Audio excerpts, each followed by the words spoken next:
It is time for the morning announcements. I am Adam Hillsheimer with the information that is important for you. Today is Tuesday, November 22nd, 2016.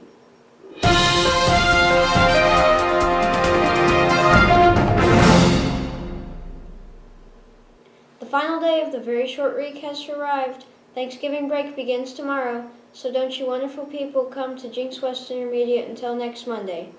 Let's not get too far ahead of ourselves. We need a little help remembering what Thanksgiving is. Here you go.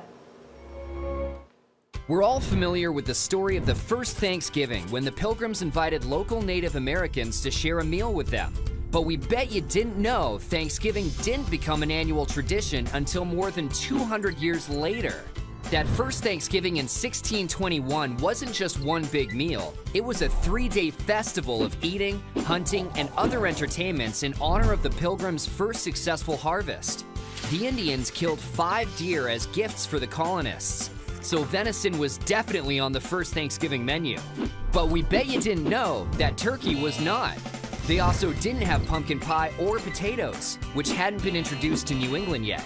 And while they may have eaten cranberries, they would have been served plain, not in a sauce or relish. The Pilgrims didn't plan on starting a Thanksgiving tradition. In fact, they didn't repeat the November celebration in subsequent years. In 1789, President George Washington announced the first ever national Thanksgiving holiday, which took place on Thursday, November 26th. But it didn't become an annual tradition nationwide until the 19th century.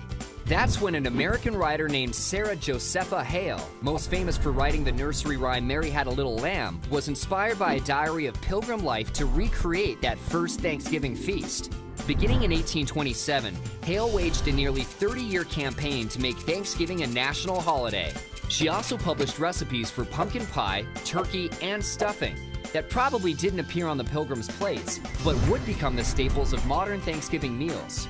In 1863, in the midst of the Civil War, President Abraham Lincoln announced that the nation would celebrate Thanksgiving every year on the final Thursday in November. But did you know, in 1939, President Franklin D. Roosevelt decided to move the holiday up a week to give Depression-era retailers more time to make money during the pre-Christmas shopping season. The move was widely criticized, and in 1941, FDR signed a bill fixing Thanksgiving on the 4th Thursday in November, where it stays today. One of the quirkiest Thanksgiving traditions began in 1989, when President George H.W. Bush granted the first official pardon to a turkey. Every November since then, the current Oval Office occupant has given a reprieve to 1 or 2 turkeys, sending them into retirement on a farm rather than to a dinner table. Though it only began in the late 20th century, the story has become one of the more unusual chapters in the long history of Thanksgiving traditions.